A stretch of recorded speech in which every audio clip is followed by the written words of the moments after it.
Bonjour à tous, bienvenue sur cette conférence autour de la rénovation énergétique des copropriétés. J'ai le plaisir d'intervenir avec Édouard Morlot, qui est président délégué de l'UNIS, donc l'union qui gère l'ensemble des syndics, qui représente les syndics. Pas que Nathalie. Pas que, mais notamment les syndics. Et, Est-ce que vous entendez bien tous? Ouais. Génial, super. Et donc, nous allons vous faire un petit panorama des obligations, des leviers et des solutions en termes de rénovation énergétique dans les copropriétés à l'heure actuelle, parce que vous le savez tous, le contexte est un peu mouvant, notamment sur les dispositifs incitatifs. Mais voilà, on a déjà quand même un certain nombre de bases qui ont été données. On n'a pas trop vieilli sur les Non, slides, c'est ça, on est bien. Alors, ce qui est important, c'est de comprendre aujourd'hui pourquoi on lance une rénovation énergétique en copropriété. On verra, et on le voit sur cette première slide, la part aujourd'hui, je dirais, de l'empreinte carbone. Aujourd'hui, les gaz à effet de serre qui sont, je dirais, déployés par le bâtiment.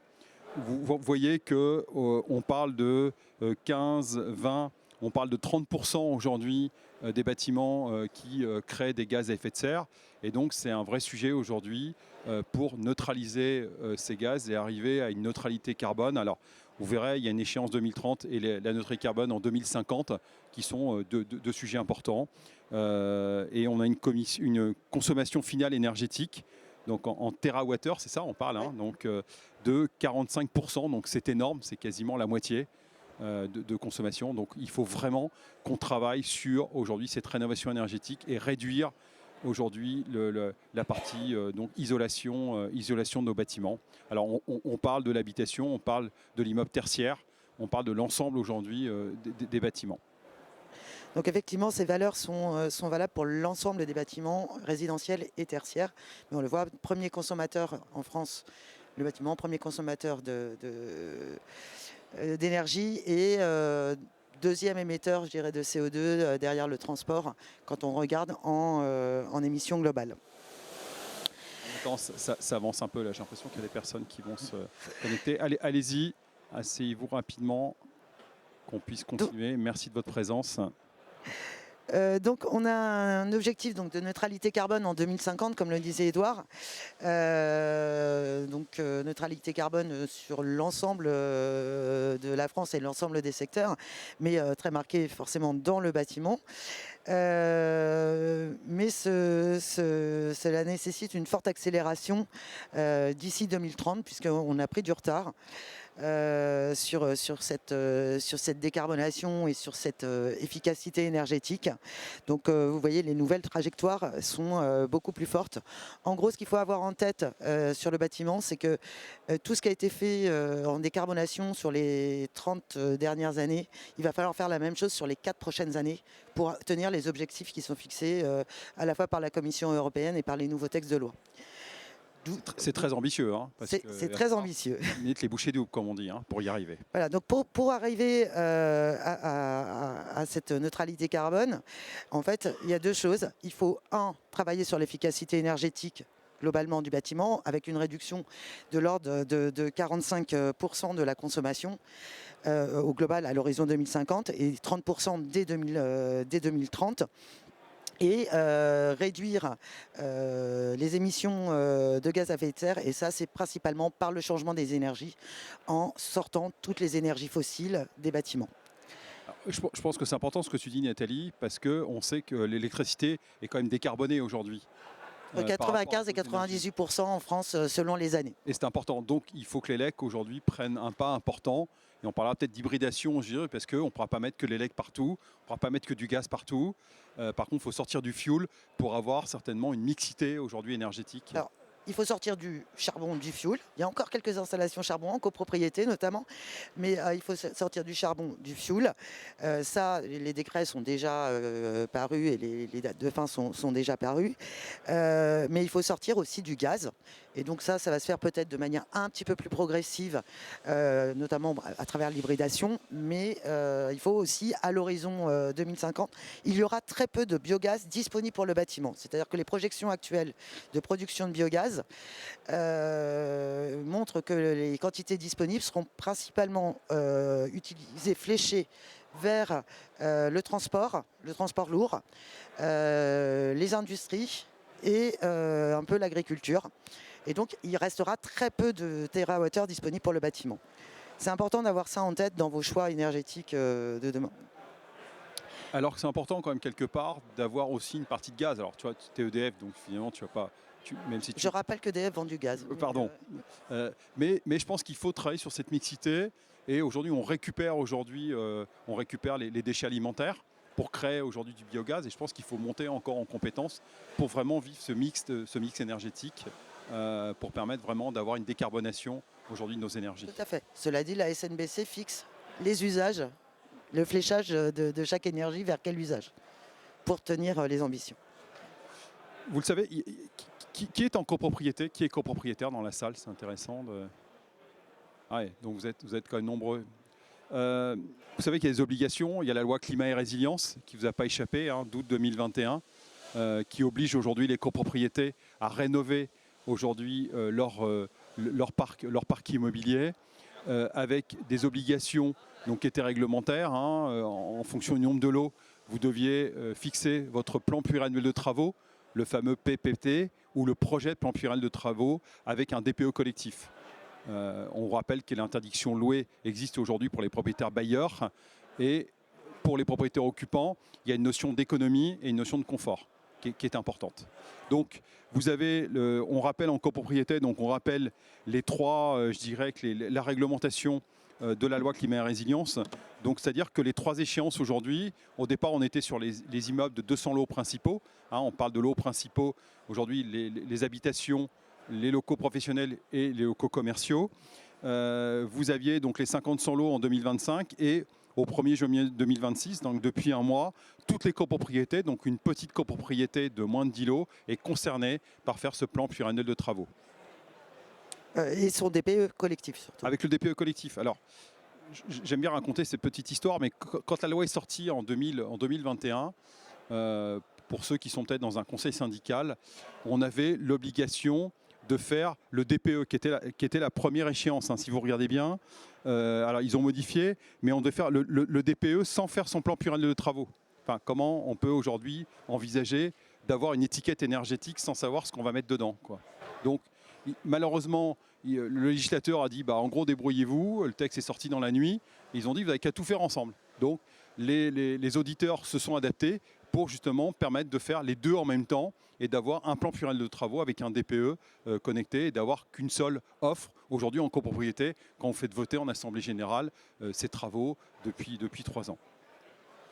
On sait que l'interdiction de louer est maintenant effective. On a eu les premiers logements très énergivores donc, au 1er janvier 2025, donc l'année dernière. On va retrouver 2028 pour les étiquettes F et on va retrouver 2034 pour les étiquettes E. Donc c'est un vrai sujet aujourd'hui de permettre à ces propriétaires de pouvoir louer leur logement et de ne pas être frappé par l'interdiction de louer. Donc un intérêt soit de faire une isolation par l'extérieur, et là c'est dans le cadre de la copropriété, ou ce qu'on appelle les travaux embarqués avec de l'isolation par l'intérieur et d'isoler ses murs, de modifier son mode de chauffage, de modifier peut-être son mode d'approvisionnement d'eau chaude, de travailler sur tous ces sujets de ventilation qui permettront de remonter votre étiquette énergétique d'une façon importante et surtout de sortir de ces trois étiquettes qui pour moi créent une vraie difficulté pour le logement, parce qu'on sait que le logement aujourd'hui est quand même une denrée assez rare sur notre territoire. Alors, juste pour rappel, il y a eu une modification du DPE, du diagnostic de performance énergétique au 1er juillet 2021 pour le résidentiel, ce qui n'est pas le cas pour le tertiaire, mais ont été fusionnées en fait les obligations en termes à la fois d'énergie et de climat, ce qui n'était et de carbone. Donc aujourd'hui, il faut bien intégrer ces deux paramètres lorsqu'on fait ces choix de rénovation. Ça aussi, alors, outre la conséquence sur la location, ça a aussi une conséquence sur la vente Et ouais, tout à fait. On a parlé longtemps d'énergie, enfin de logements gris, on va dire. J'aime pas trop ce terme-là, mais dire voilà, c'est des mauvais logements. Maintenant, on va parler de valeur verte. Maintenant, je trouve que c'est plus vertueux de dire maintenant voilà, on a un logement qui est rénové, on a un logement qui n'est plus une passoire ni une bouilloire. Parce qu'on peut avoir le même problème de l'autre côté. On parle du confort d'hiver, mais il y a aussi la notion du confort d'été. Ça ne vous a pas échappé qu'on a quand même eu quelques périodes estivales qui étaient difficiles à supporter. Et je dirais que l'hiver, on met un pull. L'été, une fois qu'on est en maillot de bain, on fait quoi? Donc c'est important aujourd'hui d'avoir des logements qui soient aujourd'hui convenables et qui permettent aujourd'hui aux Français d'évoluer. Et c'est un vrai sujet. Alors, je ne vais pas rentrer dedans parce qu'on n'aura pas le temps cet après-midi, mais la démographie aujourd'hui joue sur la qualité du logement. Quand un jeune couple ne peut pas aujourd'hui avoir un logement adéquat, ben, il n'a pas envie d'avoir des enfants. Enfin, c'est un vrai sujet. Et donc, il faut une qualité du logement et il faut retravailler cette qualité du logement. Le logement qui est une vraie difficulté aujourd'hui. Je vous parlais de deux sujets qui sont un peu hors sujet, mais c'est intéressant. On a une difficulté de loger les étudiants. Moi, j'ai des étudiants que je croise sur le territoire national qui choisissent entre études et logement. Est-ce qu'on peut accepter ça? Pour moi, c'est inacceptable. On doit laisser les étudiants choisir leurs études et ne pas avoir un problème de logement. Vous avez les salariés qui doivent parcourir des quantités de kilomètres pour pouvoir travailler. Je ne parle pas des saisonniers qui sont dans des zones tendues où là, on n'arrive pas à se loger. Et ça, c'est des vrais sujets. Donc, pour moi, il faut rénover, il faut construire, il faut améliorer aujourd'hui l'étiquette du logement et permettre justement que le logement ne reste pas vide aujourd'hui et soit vraiment utilisé à des fins pour pallier à ces attentes de nos concitoyens. Donc la législation a fait effectivement que, on le voit, les logements ne sont plus louables s'ils sont en étiquette pour le moment F et puis bientôt G, enfin en étiquette G et bientôt F. F encore un peu encore. Et bientôt F et puis ultérieurement E, mais on le voit aussi sur la valeur marchande des biens puisque là c'est l'étude de la Chambre des notaires pour 2024. Pour avoir discuté avec quelques notaires, ils me disent que ça est encore amplifié en 2025 et vous voyez que par rapport à l'étiquette moyenne D, un logement qui est en étiquette G, alors sur la maison individuelle, c'est en moyenne sur le territoire une baisse de 25% de sa valeur, de 25% par rapport à une étiquette D. Et pour les appartements, on était sur une baisse de 12% de la valeur en 2024. Et je vous dis, c'est assez visiblement accéléré encore en 2025 selon les premières études des notaires. Et la deuxième difficulté, c'est de financer. Vous allez voir, un banquier, pour financer une passoire énergétique, c'est beaucoup plus compliqué de tenir aujourd'hui des prêts. Donc il est vraiment important aujourd'hui au travers des prêts collectifs. On le verra, on peut financer aujourd'hui ces restes à charge au travers de ma prime rénov, au travers de subventions, au travers d'aides de l'État. Mais il faut vraiment engager cette rénovation énergétique. Donc du coup, voilà, beaucoup de choses sur le réglementaire, mais encore des évolutions à venir. Donc on a les principaux éléments de la stratégie nationale bas carbone 3 qui ont été publiés en décembre 2025. Et qui refixe un peu les trajectoires que je vous ai dit. Donc, notamment, vous voyez sur tout ce qui est décarbonation, une réduction des émissions du secteur du bâtiment, où il faut passer il va falloir réduire en gros de 60% en 2030 nos émissions de CO2 sur le bâtiment. Donc, 2030, c'est 4 ans. Et la copropriété est bien ciblée dans ce domaine. Et puis ce sera 97% en moins à l'horizon 2050, donc pour vous dire. Pour arriver à ça, sortir des énergies, des chaudières fuel, et puis remplacer progressivement les chaudières gaz, que je vous ai dit aussi, éradiquer les passoires. Il y a des objectifs de rénovation du parc de logements qui ont été mis en place pour obtenir majoritairement des DPE en ABC en 2050. Donc avec un objectif de rénovation de 700 000 logements par an, donc assez ambitieux, dont 250 000 en ce qu'on appelle rénovation d'ampleur, donc rénovation un peu plus globale, intégrant du bâti et des systèmes. Et puis, ce que prévoit aussi le plan, c'est d'installer massivement des pompes à chaleur. D'autres directives sont encore en cours de déploiement, directives européennes. Alors, notamment la directive ETS2. Alors que ETS2, c'est quoi? C'est les quotas CO2. Auparavant, ces quotas CO2 s'appliquaient uniquement, donc c'est des quotas un peu de droit à polluer, qui étaient principalement utilisés pour les industriels ou les grosses installations. Aujourd'hui, ça va être, à partir de 2028, ça va être valable pour l'ensemble du tertiaire et du résidentiel. Donc autrement dit, vont venir s'appliquer ces quotas CO2 en plus sur vos factures de gaz si vous restez au gaz ou au fioul.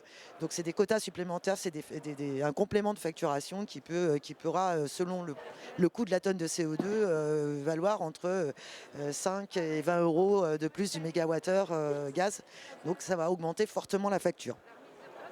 Et puis il y a la directive efficacité énergétique des bâtiments qui est en cours de déploiement. Une bonne partie est déjà intégrée dans la CNBC3, mais voilà, ça devrait continuer. On devrait encore voir quelques textes arriver à ce sujet-là.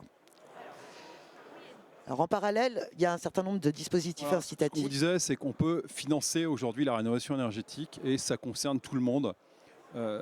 Ce qui est toujours inquiétant, et je suis syndic de copropriété, donc j'accompagne mes gestionnaires de copropriété au Havre. Et quand on dit une rénovation énergétique, ça va coûter 3 millions d'euros, ça fait peur à tout le monde.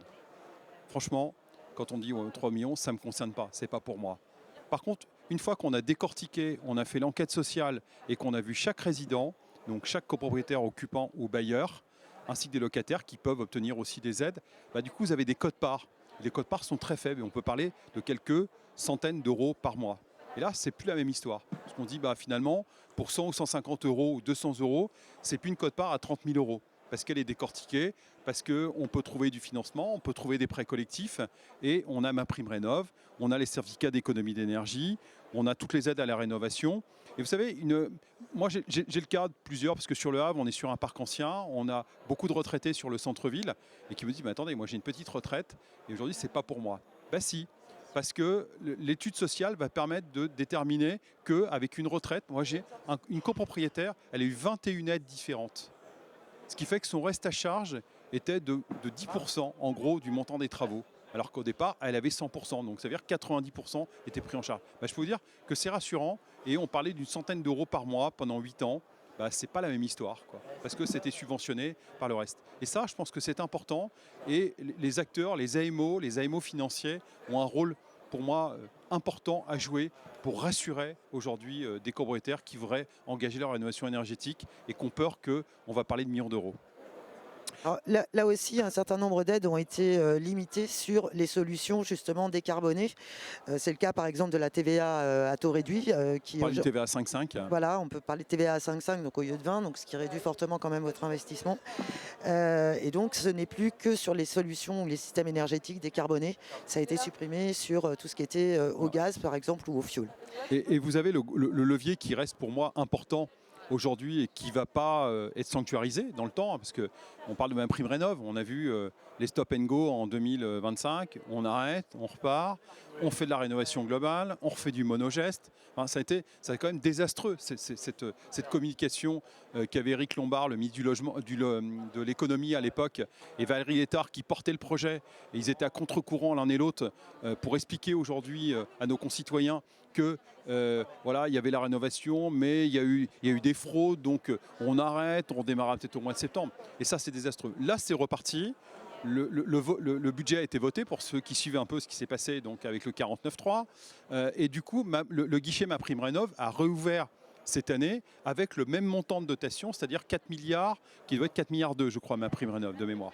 Voilà, donc il faut en profiter. Je pense qu'il ne faut pas attendre. Parce que je ne suis pas sûr qu'en 2027, en 2028, en 2029, on aura encore cette prime rénov' de ce même montant.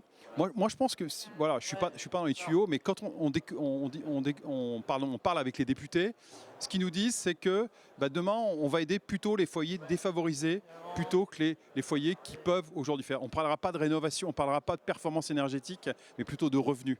Donc là, aujourd'hui, on ne parle pas de revenus, on parle vraiment de performance énergétique. Vous sortez d'une classe ou deux classes énergétiques, vous avez le droit à MaPrimeRénov'. Vous engagez des travaux de rénovation énergétique, vous avez le droit à MaPrimeRénov'. Donc je pense qu'il est urgent de ne pas attendre de mobiliser aujourd'hui MaPrimeRénov'. On parle des prêts collectifs, donc il y a un nouveau prêt collectif qui arrive avec adhésion obligatoire pour les copropriétés, qui a été voté tout récemment. Donc on attend que les décrets soient publiés. Mais ça, c'est encore une bonne chose qui va permettre aujourd'hui à l'ensemble des copropriétaires de pouvoir financer leurs travaux. Alors, l'avantage des prêts collectifs par rapport aux autres, et donc vous voyez, vous avez à la fois les éco-prêts à taux zéro qui peuvent couvrir toute une partie de vos travaux d'efficacité énergétique, et puis les prêts collectifs complémentaires qui vont être sur le reste à charge complémentaire.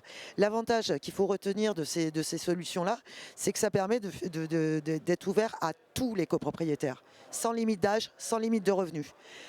Donc toutes les barrières à l'entrée aux prêts qui existent quand vous faites des prêts individuels sautent avec ces prêts collectifs. Il y a juste un petit bémol quand même dans ce que tu dis. Il faut, quand on lance un prêt collectif, donc soit un domofinance ou un coprosan, il faut qu'il y ait au moins 2 copropriétaires qui adhèrent et 30 000 euros de quote-part totale. Donc, bon, ça laisse. Par contre, il n'y a pas de limite d'âge, il n'y a pas de questionnaire de santé. Donc ça, c'est quand même avantageux. Je crois qu'il faut avoir une centaine d'années pour l'avoir remboursé. Donc ça laisse un peu de temps. Je crois que tu peux en parler, Nathalie, sur les C2E aussi. C'est important parce que toi, tu les valorises, je crois, en tant que voilà, donc nous, EDF, alors on intervient à plusieurs niveaux, mais notamment sur les certificats d'économie d'énergie où nous sommes le premier obligé de France. Donc, nous accompagnons tous les acteurs de France sur ces C2E et nous les valorisons voilà, avec des coups de pouce qui ont été mis pour favoriser tout ce qui était les dispositifs, notamment thermodynamiques et les raccordements au réseau de chaleur. Donc tous les systèmes vertueux décarbonés et donc qui permettent de faire des x4, x5, x6 non jusqu'à x5, je m'emballe un petit peu, mais sur ces actions-là et qui permettent d'aider largement au financement de ces installations. Voilà, je pense qu'on a fait fonds de chaleur, tu n'as pas parlé du fonds de chaleur. Alors le fonds chaleur qui va servir aussi là, pour les raccordements au réseau de chaleur, pour certaines installations en PAC et pour les installations géothermiques qui ont tendance aussi à se développer avec de la géothermie faible profondeur et relève par PAC qui peuvent très bien fonctionner sur des copropriétés aussi. Donc voilà, donc, un certain nombre de dispositifs. Et il ne faut pas oublier le guichet unique France Rénov' qui vous accompagne, qui accompagne aujourd'hui les copropriétés, qui accompagne le syndic pour apporter donc leurs compétences, leurs connaissances. C'est un guichet, c'est un service public qui est à la disposition aujourd'hui des copropriétés et des syndics. Et tu citais Domofinance. Domofinance est une filiale d'EDF qui fait une des 2 banques qui pratiquent les éco-PTZ et les prêts collectifs. Donc qui peut accompagner, qui est dédié à l'accompagnement des copropriétés pour toute une partie. Est-ce que l'éco-PTZ, on rappelle, il est collectif ou individuel? On peut le souscrire au titre de la copropriété ou individuellement sur des travaux. Voilà, toutes les banques font l'individuel. Mais il n'y a que 2 banques aujourd'hui qui font effectivement le prêt collectif. Et un prêt à taux zéro, c'est pas négligeable. Hein. Quelque part, on sait que les taux sont quand même assez élevés aujourd'hui. Alors, quelle solution pour sortir, pour atteindre ces objectifs?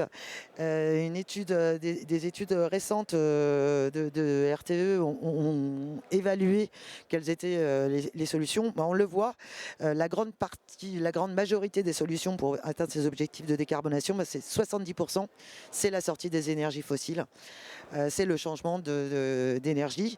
Alors, il n'empêche que c'est cumulatif, il faut bien travailler avec les autres vecteurs, c'est-à-dire l'efficacité énergétique, tout ce qui est la rénovation du bâti, tu le citais Edouard tout à l'heure, mais aussi les actions de sobriété.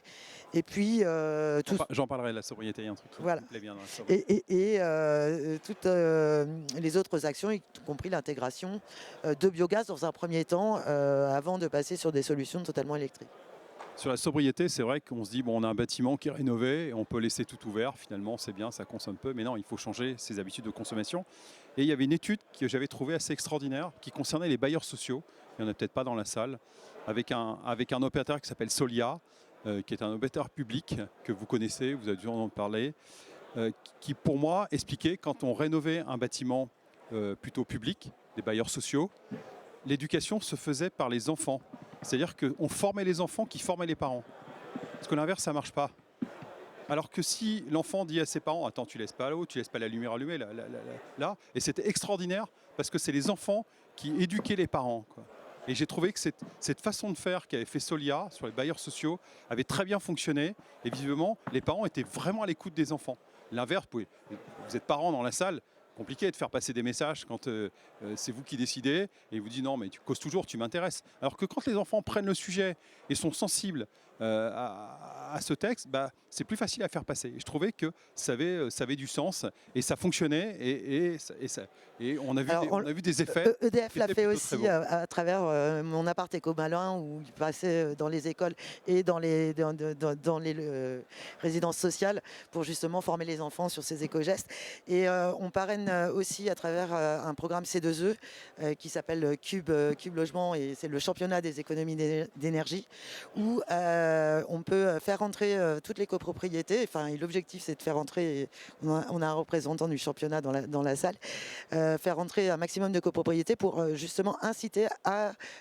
alors, il y a des formations des locataires, des copropriétaires, des formations qui sont faites en pied d'immeuble, des animations, et il y a un vrai championnat avec des remises de prix pour inciter justement à apprendre à faire ces bons éco-gestes et inciter. Donc, si vous voulez avoir plus d'informations, n'hésitez pas à venir sur le stand d'EDF. On a le représentant de ces Le maître championnats. du temps nous dit qu'il nous reste 5 minutes. Donc on va se dépêcher, parce que quelle solution maintenant pour sortir de ces énergies fossiles? Une grande variété de solutions. Alors je vous ai parlé des réseaux de chaleur qui sont effectivement une des solutions quand il y en a à proximité, et si c'est des réseaux de chaleur vertueux, vous pouvez vous y raccorder. Ça va permettre d'aller chercher des énergies renouvelables et des énergies locales. Donc ça a toujours son intérêt.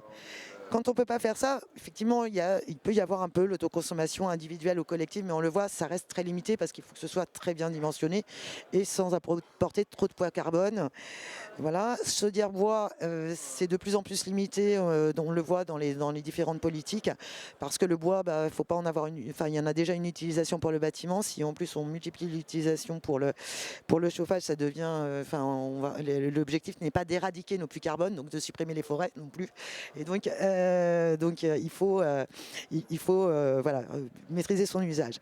Et donc la solution qui s'impose, c'est la pompe à chaleur individuelle ou collective. Et qui est poussée dans la SNBC 3, comme je vous le disais. Donc la pompe à chaleur, c'est quoi? C'est l'avantage d'une pompe à chaleur, c'est que pour 1 kWh d'électricité achetée, vous allez capter dans l'air, dans l'eau ou dans le sol entre 2 et 3 kWh supplémentaires, et donc vous allez restituer dans le logement entre 3 et 4 kWh pour 1 kWh acheté. Donc en fait, ça va réduire fortement votre consommation en utilisant... Acheter 3 gratuits, quoi. C'est ça, en utilisant des énergies renouvelables. Et ça permet de répondre, que vous soyez sur un réseau d'eau chaude ou que vous soyez en chauffage individuel. À la limite, vous allez pouvoir mettre des solutions RR en remplacement, c'est-à-dire aller capter les énergies dans l'air et les restituer par le vecteur R, un peu comme les climatiseurs que vous connaissez dans les chambres d'hôtel, etc. L'avantage en plus, c'est que ça a plusieurs usages. Chauffage, eau chaude, rafraîchissement. Donc ça permet aussi de répondre à un certain nombre de contraintes. Et puis donc cette pompe à chaleur, elle permet de répondre aux différents enjeux que l'on a pu voir auparavant, c'est-à-dire la décarbonation et l'efficacité énergétique. Donc une amélioration du pouvoir d'achat, et puis ça permet aussi d'aller sur l'indépendance énergétique du pays. On le voit, c'est un vrai sujet ces derniers temps. Donc, par contre, il y a beaucoup d'idées reçues sur la pompe à chaleur, en se disant ça ne fonctionne pas au-delà de -7. On entend souvent ça. C'est faux. Pourquoi ça fonctionnerait dans les pays nordiques? Pourquoi la Suède aurait réussi à sortir complètement de ses énergies fossiles sur le bâtiment et que la France n'y arriverait pas? Vous pourriez m'expliquer comment ça se fait qu'il ferait moins froid en Suède qu'en France? Voilà. Donc ça fonctionne par -20. Les coefficients sont un peu réduits quand il fait très froid, mais ça fonctionne, et vous avez aujourd'hui des COP qui sont largement, des coefficients de performance qui sont largement supérieurs à 1 quand vous êtes, y compris par grand froid. Faut pas le mettre dans un logement mal isolé. Alors, c'est mieux de pouvoir isoler en plus son logement, mais ça fonctionne même dans les logements mal isolés. On voit aujourd'hui beaucoup de solutions se développer avec de l'hybridation, notamment où on va faire un premier volet. On va mettre une PAC suffisamment bien dimensionnée, surtout sur du chauffage collectif, avec une hybridation en gardant une partie de chaudière gaz.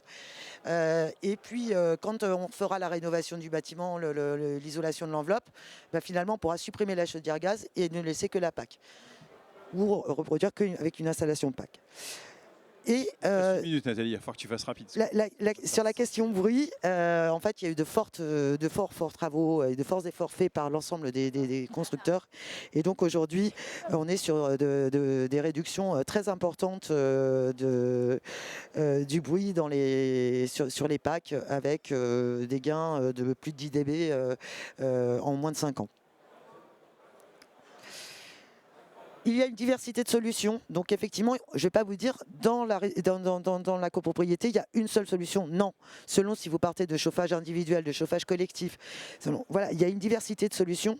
Je vous invite à aller voir ce guide. Il y a un guide du CEPAC. On a réponse ou pas Oui, il y a ce guide du CEPAC. Donc je vous mets derrière le lien de connexion. Toutes les informations sont disponibles, tout est téléchargeable sur ce lien internet, et vous allez avoir des guides pour le raccordement, pour le dimensionnement, pour l'acoustique, des références de solutions qui ont été mises en place. Voilà, donc n'hésitez pas à aller consulter tout ça. Et donc, en tout cas, que ce soit l'UNIS ou que ce soit EDF, on est prêt à vous accompagner sur tous ces sujets-là. Si vous avez des questions, on se tient à votre disposition. On est sur le stand Excellence 1 vers l'entrée du salon. Donc n'hésitez pas à venir nous voir si besoin. Je pense qu'on n'a pas le temps pour les questions, mais vous pouvez venir nous les poser. Et la rénovation est l'affaire de tous. Hein. Je pense que si la rénovation est l'affaire de tous. Donc nous comptons sur vous pour merci pour vous rentrer dans la démarche.